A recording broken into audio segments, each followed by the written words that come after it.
Começa agora um programa que traz tudo sobre o livro mais lido em todos os tempos. Apresentamos O Som do Livro.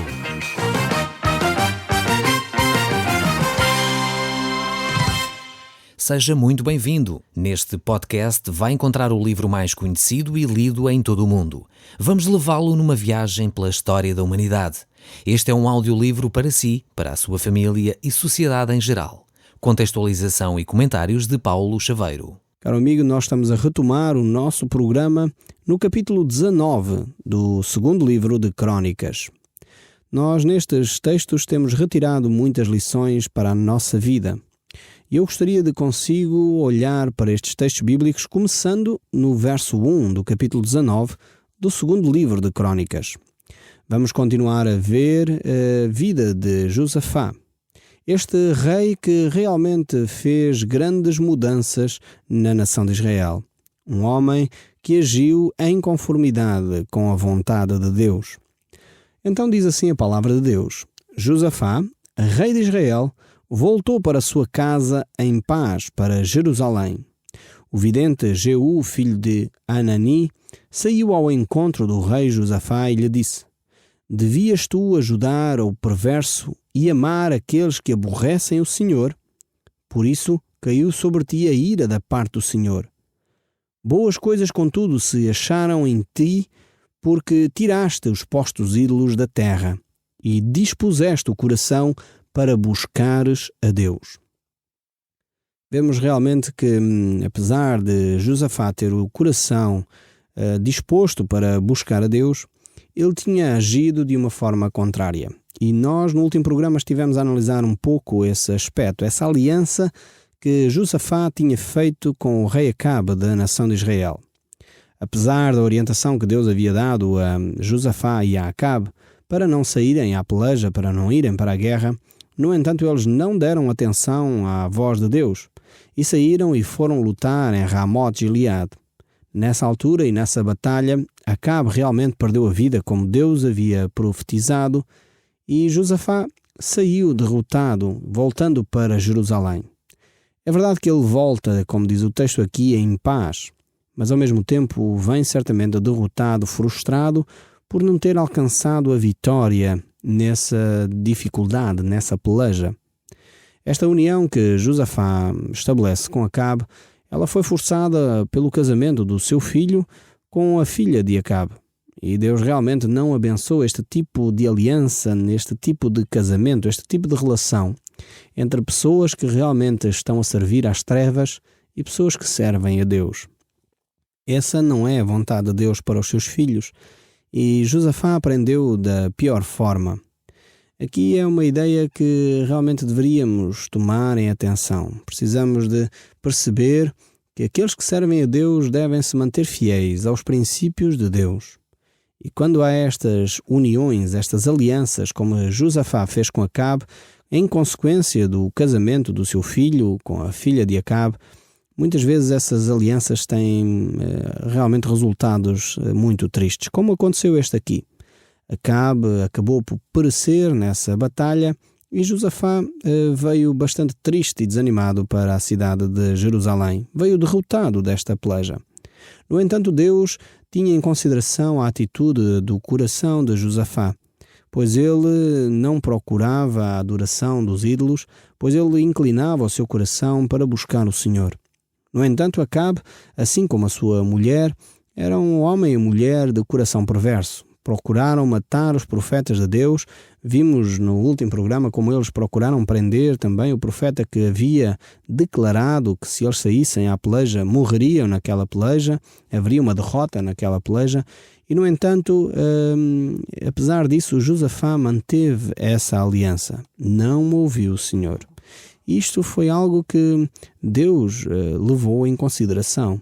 Deus olhou para esta atitude de Josafá também, apesar de ele ter um coração que se inclinava para o Senhor.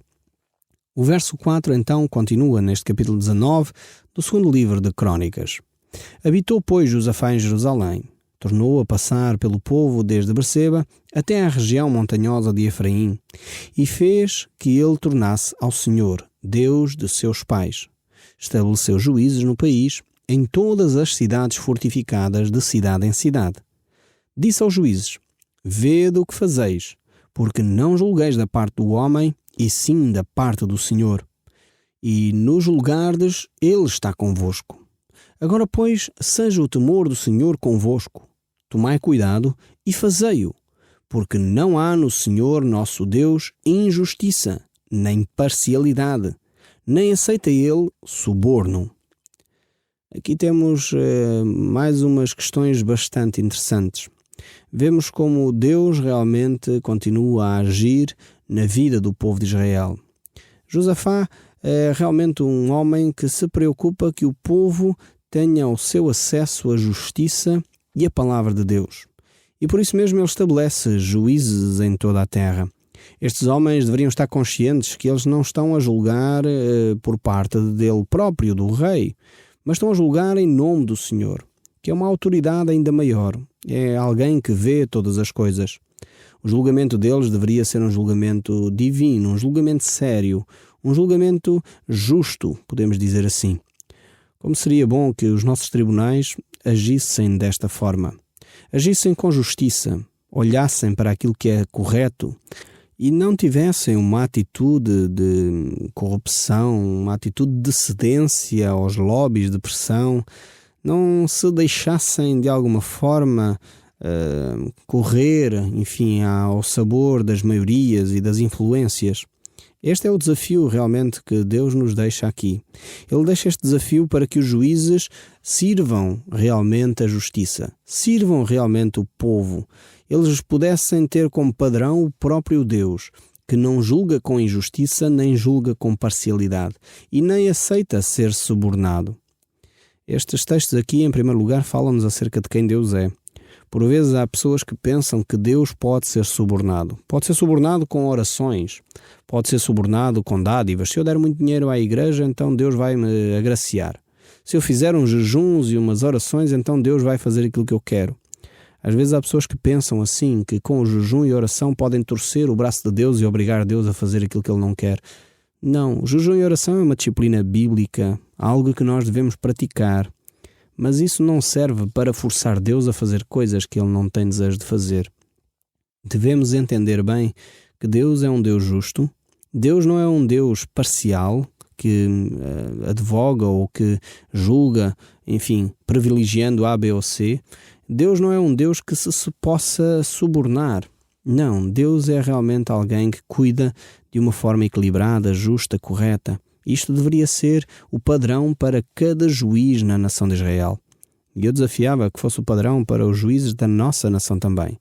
Que pudessem julgar não com parcialidade, não porque é uma pessoa importante, não porque tem um nome, enfim, que é conhecido por toda a gente.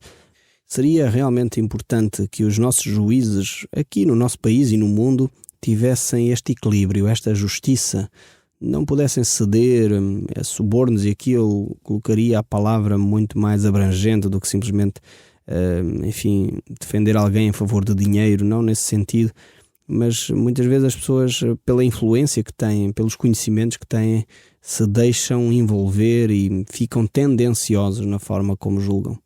Temos de orar realmente pelos nossos juízes, pelos nossos tribunais, para que eles possam julgar, percebendo que o padrão deveria ser a ética e a orientação do próprio Deus, e pudessem ser juízes justos. Eu fico satisfeito porque no nosso país realmente algumas coisas estão a mudar nesse sentido. Podemos ver cada vez mais juízes empenhados em que as coisas sejam equilibradas, justas para todas as partes. Oremos por estes juízes para que eles continuem a ter a força e a coragem de fazer as mudanças que são tão necessárias na nossa nação para que realmente o nosso país possa mudar de uma forma significativa. Mas nós vamos continuar a olhar para o verso 8 e ele continua a falar. Também depois de termos voltado para Jerusalém, estabeleceu aí Josafá a alguns dos levitas e dos sacerdotes e dos cabeças das famílias de Israel, para julgarem da parte do Senhor e decidirem as sentenças contestadas. Deu-lhes ordem dizendo: assim andei no temor do Senhor com fidelidade e inteireza do coração. Isto aqui é básico para um julgamento perfeito.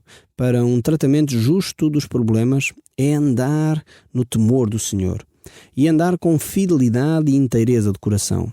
Ou seja, é importante para aqueles que exercem a autoridade de julgar que no seu coração eles possam ter a inteireza, possam ter integridade, possam perceber que realmente eles fizeram aquilo que estava ao seu alcance. Mas acima de tudo, é interessante ver que estes juízes deveriam ter o temor do Senhor e estes deveriam procurar estabelecer a justiça vinda de Deus. O temor do Senhor, diz as Escrituras, é o princípio da sabedoria. É aquilo que leva as pessoas a realmente perceberem entre o que é correto e o que é errado. É aquilo que leva as pessoas a entenderem as motivações por detrás de determinadas ações. Então devemos procurar desenvolver esse temor do Senhor, essa fidelidade e essa inteireza de coração. Infelizmente, num mundo onde há tanta injustiça, mentiras, explorações, chantagens, subornos, precisamos realmente de pessoas com inteireza de coração, pessoas que temam a Deus e não se deixem envolver e influenciar por todas essas coisas erradas que conduzem, infelizmente, muitas vezes, a justiça no mundo. O texto bíblico, no capítulo 19, no verso 10, ainda continua: Todas as vezes que vier a vós outras sentenças contestadas de vossos irmãos que habitam nas suas cidades, entre sangue e sangue, lei e mandamentos, estatutos e juízos, admoestai-os, que não se façam culpados para com o Senhor, para que não venha grande ira sobre vós e sobre os vossos irmãos. Fazei assim, e não vos tornareis culpados. Eis que Amarias, o sumo sacerdote, presidirá nas coisas que dizem respeito ao Senhor. Zebadias, filho de Ismael, príncipe da casa de Judá, nas que dizem respeito ao rei. Também os levitas serão oficiais à vossa disposição. Sede fortes no cumprimento destas, e o Senhor será com os bons.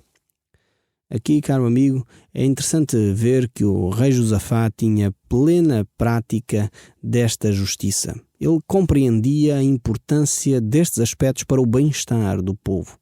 E ele realmente foi um grande rei. Ele encarava este assunto de uma forma bem séria. Ele sabia que estas questões poderiam ser a diferença entre um reino justo e um reino perverso.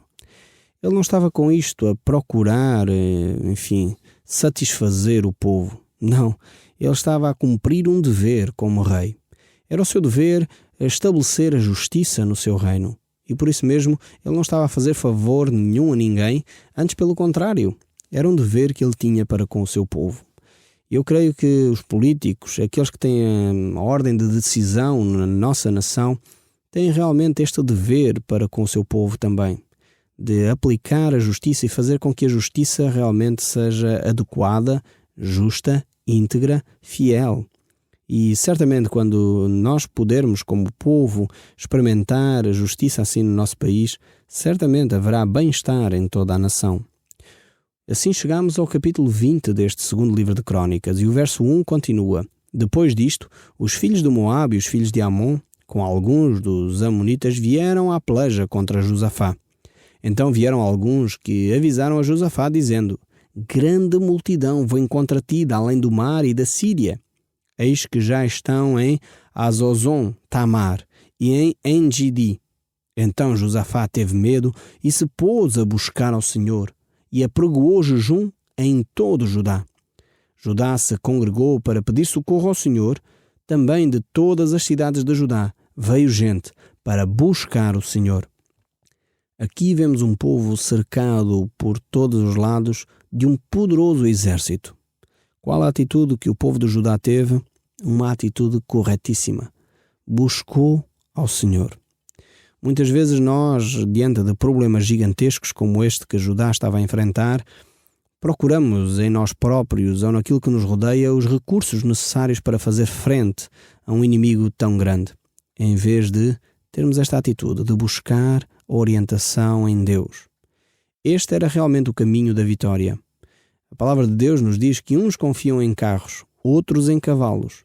Porém nós fazemos menção do nome do Senhor. Confiamos no nosso Deus.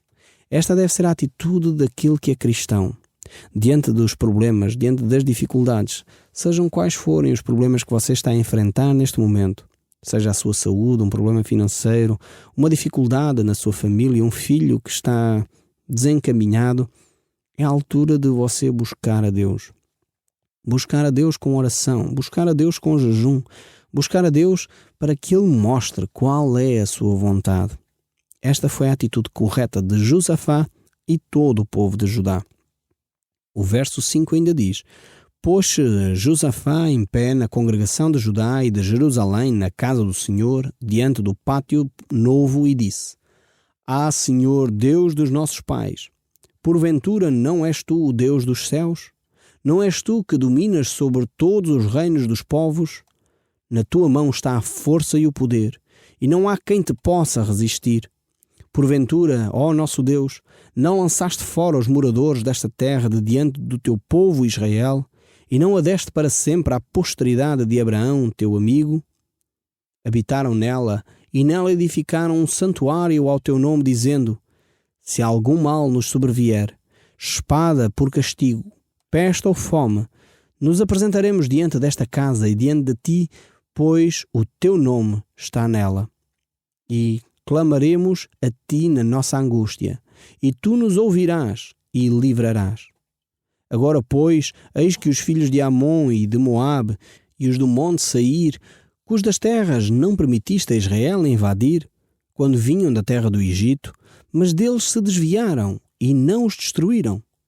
Eis que nos dão o pago, vindo para lançar-nos fora da tua herança, que nos fizeste herdar.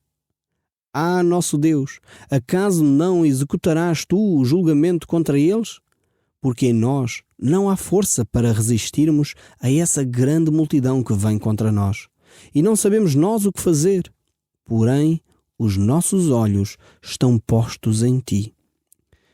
Josafá faz uma oração muito importante, porque reconhece quem Deus é e reconhece que só Deus os pode realmente livrar. O verso 13 aqui do capítulo 20 de 2 Crônicas ainda continua a dizer: Todo Israel está em pé diante do Senhor, como também as suas crianças, as suas mulheres e os seus filhos. Aqui o povo está unido em oração. Realmente esta é a força de uma nação. Quando crianças, mulheres, homens, jovens se podem voltar para Deus, procurar em Deus as respostas para as crises, procurar em Deus as orientações que poderão mudar o rumo de uma nação. Aqui realmente consiste a força e a capacidade de uma nação, a de estar unidos uns aos outros num só propósito. Nós, como povo português, já temos experimentado isso na nossa história. Quando o povo português se uniu numa causa comum, algumas coisas muito importantes mudaram na nossa história. É pena que agora o nosso povo corra atrás do individualismo, não tenha causas comuns e nós não saibamos estar juntos em oração, juntos buscando a Deus, para que a nossa nação possa ser diferente no futuro, para que os nossos filhos possam ter um Portugal mais seguro, mais capaz, onde haja realmente esperança e onde haja vida e vida em abundância, onde o povo não esteja debaixo de um medo, de um fado, debaixo do medo de um destino, de uma opressão que muitas vezes esmaga e destrói a criatividade do nosso povo. Necessitamos de olhar em frente, levantar os nossos olhos para Deus e buscar a Deus de todo o coração. O verso 14 ainda diz: Então veio o Espírito do Senhor no meio da congregação sobre Jaziel, filho de Zacarias, filho de Benaías, filho de Giel, filho de Matanis, levita, dos filhos de Asaf, e disse: Dai ouvidos, todo o Judá, e vós, moradores de Jerusalém, e tu, ó rei Josafá, ao que vos diz o Senhor: Não temais nem vos assusteis por causa desta grande multidão, pois a peleja não é vossa, mas de Deus. Amanhã descerei contra eles. Eis que sobem pelas ladeiras de Zim. Encontrá-los-eis no fim do vale, defronte do deserto de Jeruel. Neste encontro não tereis de pelejar. Tomai posição, ficai parados e vede o salvamento que o Senhor vos dará. ó Judá e Jerusalém. Não temais, nem vos assusteis. Amanhã saí-lhes ao encontro, porque o Senhor é convosco. Aqui temos uma promessa tremenda da parte de Deus. Era Deus quem iria lutar pela nação de Israel. E por essa razão, o povo deveria ficar firme. Este tem sido o desafio de Deus também para nós. Deus nos tem dito que em Cristo Jesus nós somos mais que vencedores por aquele que nos amou. Depende de nós ficar firmes nas promessas de Deus. O verso 18 ainda diz: Então Josafá se prostrou com o rosto em terra, e todo Judá e todos os moradores de Jerusalém também se prostraram perante o Senhor e o adoraram. Dispuseram-se os levitas, dos filhos dos coatitas e dos coratitas, para louvarem ao Senhor, Deus de Israel, em voz alta, de sobremaneira. Pela manhã cedo, se levantaram e saíram ao deserto de Tecoa. Ao saírem eles, pôs-se Josafá em pé e disse: Ouve, ó Judá, e vós, moradores de Jerusalém, crede no Senhor vosso Deus e estareis seguros. Crede nos seus profetas e prosperareis. Vemos aqui esta grande promessa que Josafá traz ao povo de Israel, uma promessa de esperança para eles. Aconselhou-se com o povo e ordenou cantores para o Senhor com vestimentos de ornamentos sagrados, e marcharam à frente do exército, louvaram a Deus, dizendo: Rendei graças ao Senhor, porque a sua misericórdia dura para sempre. Tendo eles começado a cantar e a dar louvores, pôs o Senhor emboscada contra os filhos de Amon e de Moabe e os do monte Seir, que vieram contra Judá, e foram desbaratados. Neste texto aqui nós vemos como Deus cumpre integralmente as suas promessas.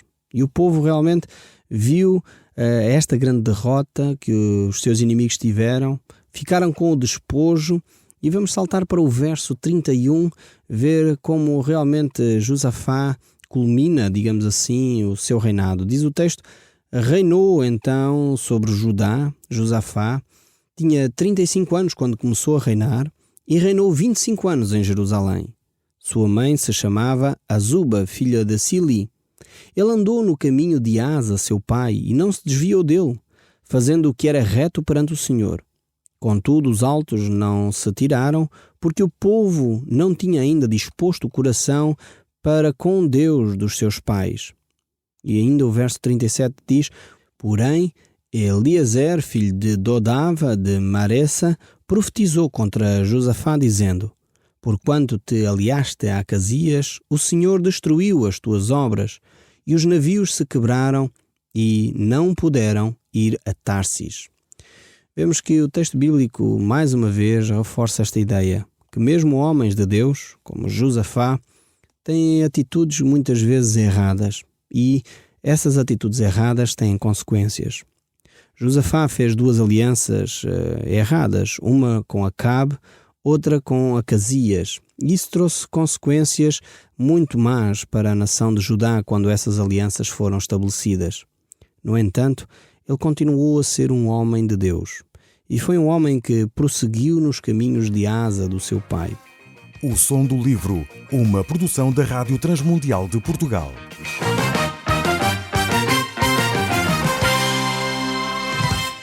RTM. Conhece todos os nossos programas em rtmportugal.org. Uma produção da Rádio Transmundial de Portugal.